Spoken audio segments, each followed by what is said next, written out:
बिहार के मुख्यमंत्री नीतीश कुमार का दिल खोलकर पीएम मोदी की तारीफ करना और परिवारवाद पर निशाना साधना। वहीं ममता बनर्जी ने जिस तरीके से अकेले लोकसभा चुनाव लड़ने का ऐलान कर दिया है, क्या ये विपक्षी गठबंधन इंडी गठबंधन टूट चुका है? ये सवाल लगातार उठ रहा है। नमस्कार, स्वागत है आपका द न्यूज पर। मैं हूं आपके साथ शिप्रा सैनी। बिहार के मुख्यमंत्री नीतीश कुमार ने प्रधानमंत्री नरेंद्र मोदी की तारीफ की है, उन्हें बधाई दी है। जिस तरीके से कर्पूरी ठाकुर बिहार के पूर्व मुख्यमंत्री को भारत रत्न देने की घोषणा सरकार ने की है, उसके बाद नीतीश कुमार ने प्रधानमंत्री नरेंद्र मोदी को धन्यवाद दिया है। लेकिन इसी के साथ परिवारवाद पर भी हमला बोला है। जी हां, नीतीश कुमार ने ये भरी जनसभा में कहा कि कर्पूरी ठाकुर ने गरीबों पिछड़ों को आगे बढ़ाया और बहुत लोगों ने अपने ही परिवार को बहुत लोग आगे बढ़ाते रहे, लेकिन हमने अपने परिवार के किसी सदस्य को आगे नहीं बढ़ाया। ये नीतीश कुमार का एक बहुत बड़ा बयान, जो कि समझा जा रहा है कि कांग्रेस पार्टी से लेकर लालू प्रसाद यादव के परिवार पर बड़ा हमला नीतीश कुमार ने ये कर्पूरी ठाकुर के बहाने बोला है। जिस तरीके से परिवारवाद पर नीतीश कुमार ने ये बड़ी टिप्पणी की है, उन्होंने साफ तौर पर कहा कि कर्पूरी ठाकुर वो मुख्यमंत्री थे जिन्होंने अपने परिवार को आगे नहीं बढ़ाया, लेकिन बहुत लोग अपने ही परिवार को बढ़ाते हैं। नीतीश कुमार ने किस तरीके से ये बड़ा हमला नाम नहीं लिया, लेकिन जरूर ऐसा माना जा रहा है कि उन विपक्ष में शामिल राजनीतिक दलों पर बोला है जो लगातार अपने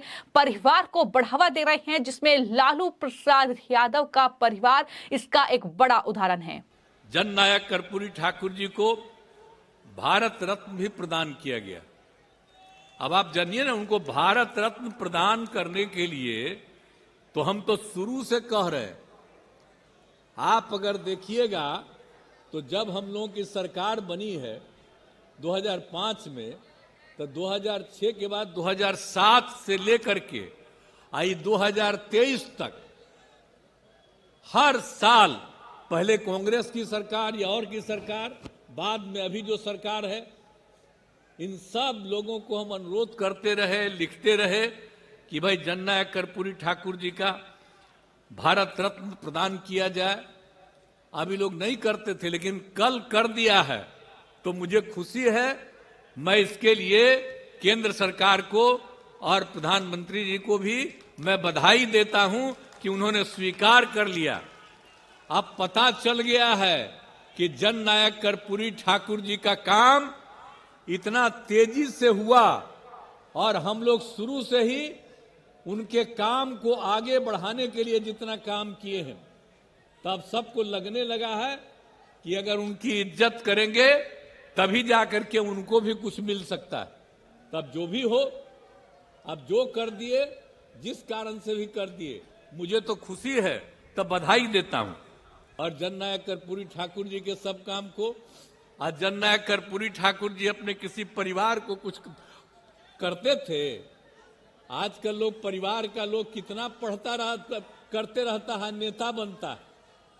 और जब उतने बड़े नेता थे, वो अपने किसी लड़के को करने नहीं दो, चले गए, तभी हम इनको, जो रामनाथ ठाकुर जी को, जब वो चले गए तो हम ही लोग रामनाथ ठाकुर जी को आगे बढ़ाए। यहां पर मंत्री रहे, सब कुछ रहे। आजकल राज्यसभा के सदस्य हैं और वहां पर पार्टी के तो जनरल सेक्रेटरी भी हैं, पार्टी के नेता भी हैं।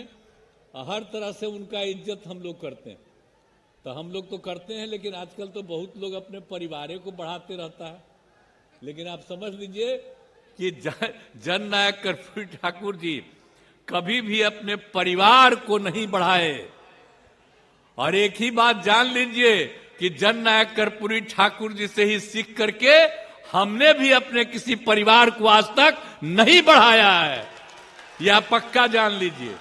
तो मोदी सरकार ने बिहार के पूर्व मुख्यमंत्री कर्पूरी ठाकुर को मरणोपरांत देश का सर्वोच्च नागरिक सम्मान भारत रत्न देने का फैसला किया है और जिस तरीके से नीतीश कुमार पटना के वेटनरी कॉलेज मैदान में जेडीयू की ओर से जो कर्पूरी ठाकुर के जन शताब्दी समारोह में शामिल हुए, जिसमें उन्होंने परिवारवाद को लेकर जो बड़ा बयान दिया, जिसमें उन्होंने कहा कि बहुत लोग अपने परिवार को बढ़ाते हैं, लेकिन कर्पूरी ठाकुर से सीख लेकर हमने भी अपने परिवार को कभी आगे नहीं बढ़ाया। कौन क्या बोलता है इससे कोई फर्क नहीं पड़ता, ये भी नीतीश कुमार ने कहा, लेकिन प्रधानमंत्री नरेंद्र मोदी को बधाई दी और धन्यवाद भी नीतीश कुमार ने दिया। तो ये कहीं ना कहीं एक चौंकाने वाला बयान नीतीश कुमार का, वो भी तब जब लगातार ये कहा जा रहा है कि नीतीश कुमार एक बार फिर से पलटी मार सकते हैं। जिस तरीके से इंडिया अलायंस में तवज्जो नहीं मिल रही है, नीतीश कुमार एक बार फिर से एनडीए का रुख कर सकते हैं, एक बार फिर बीजेपी के साथ शामिल हो सकते हैं। इस तरीके की खबरें लगातार चल रही हैं। तो नीतीश कुमार को लेकर लगातार कहीं ना कहीं मीडिया में भी तमाम खबरें चल रही हैं, लेकिन वहीं दूसरी ओर ममता बनर्जी ने भी इंडिया अलायंस को बड़ा झटका दिया है और कांग्रेस पार्टी को बड़ा झटका देते हुए ममता बनर्जी ने यह साफ तौर पर कहा है कि वो बंगाल में अकेले लोकसभा चुनाव लड़ेगी, यानी वहां पर कोई भी सीट शेयर ममता बनर्जी किसी भी राजनीतिक दल के साथ नहीं करेगी। ये घोषणा ममता बनर्जी ने कर दी है और उसके बाद कांग्रेस पार्टी के वरिष्ठ नेता आचार्य प्रमोद कृष्णम, जो लगातार विपक्ष पर हमला बोल रहे हैं, उनका बड़ा बयान सामने आया है, जिसमें आचार्य प्रमोद कृष्णम ने यह साफ तौर पर कहा है कि अभी कुछ और दल भी छोड़ेंगे, दलदल में फंसना कोई नहीं चाहता है। यानी इंडिया अलायंस जो है वो दलदल हो चुका है, ये साफ तौर पर आचार्य प्रमोद कृष्णम कह रहे हैं। और लगातार हमने देखा है कि उनके तमाम बयान सामने आए हैं, जिसमें उन्होंने खुलकर इंडिया अलायंस को लेकर अपनी बातें रखी हैं और यह साफ तौर पर कहा है कि इतने सारे राजनीतिक दल, वो भी अलग अलग विचारधारा के, और वो भी जो ये बात कर रहे हैं कि इनका एक प्रधानमंत्री का चेहरा होगा, ये सीट शेयरिंग का फॉर्मूला निकालेंगे, लेकिन बात नहीं बन पाएगी। और कहीं ना कहीं उसी स्थिति में फिलहाल इंडिया अलायंस पहुंच चुका है, जहां पर अब तमाम जो राजनीतिक दल इसमें शामिल हैं, चूंकि पश्चिम बंगाल की मुख्यमंत्री हैं ममता बनर्जी, तो उन्होंने ये साफ कर दिया है कि बंगाल में कोई भी सीट शेयर वो नहीं करेगी किसी भी पार्टी के साथ। यानी जो इंडिया अलायंस में शामिल राजनीतिक दल हैं, कांग्रेस पार्टी है, जाहिर तौर पर वामपंथी दल हैं। इसके अलावा बात की जाए पंजाब की, तो पंजाब के मुख्यमंत्री भगवंत मान ने भी ये साफ कर दिया है कि पंजाब में वो अकेले लोकसभा चुनाव लड़ेंगे, यानी वो भी कोई सीट शेयर नहीं करेंगे।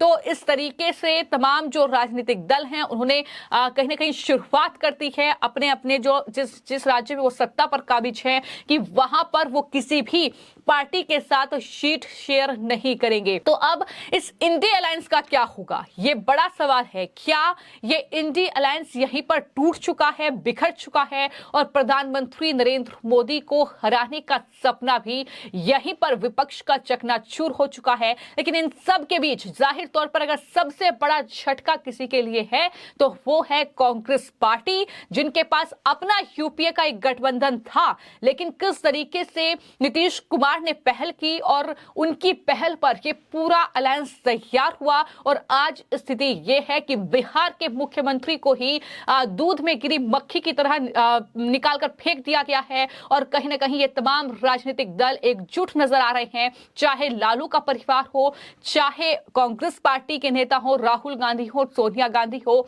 या फिर महाराष्ट्र से बात कर ली जाए तो तमाम राजनीतिक दल नजर आ रहे हैं। लेकिन एक एक करके कहीं ना कहीं सब कुछ बिखरता हुआ नजर आ रहा है फिलहाल इंडिया अलायंस में। और शायद यही वजह है कि आचार्य प्रमोद कृष्णम ने ये एक ट्वीट किया है, एक पोस्ट किया है, जिसके जरिए उन्होंने साफ तौर पर यह कह दिया है कि ये इंडिया अलायंस जो है ये बहुत बड़ा दलदल है और इसमें कोई फंसना नहीं चाहता है। ममता बनर्जी ने अलग रहने का फैसला कर लिया है, वो लोकसभा का चुनाव बंगाल में अकेले लड़ेंगी, वो किसी को भी एक भी सीट नहीं देंगी, वो साफ तौर पर उन्होंने कह दिया है। है और वहीं पर जयराम रमेश ये कह रहे हैं कि ममता के बिना गठबंधन अधूरा है, हम बातचीत करके हल निकालेंगे।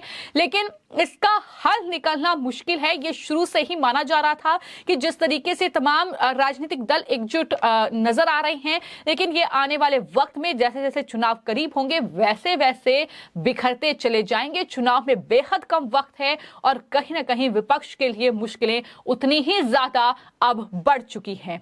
फिलहाल आपकी इस पूरे मामले को लेकर क्या राय है, हमें कमेंट बॉक्स में जरूर लिखें। धन्यवाद।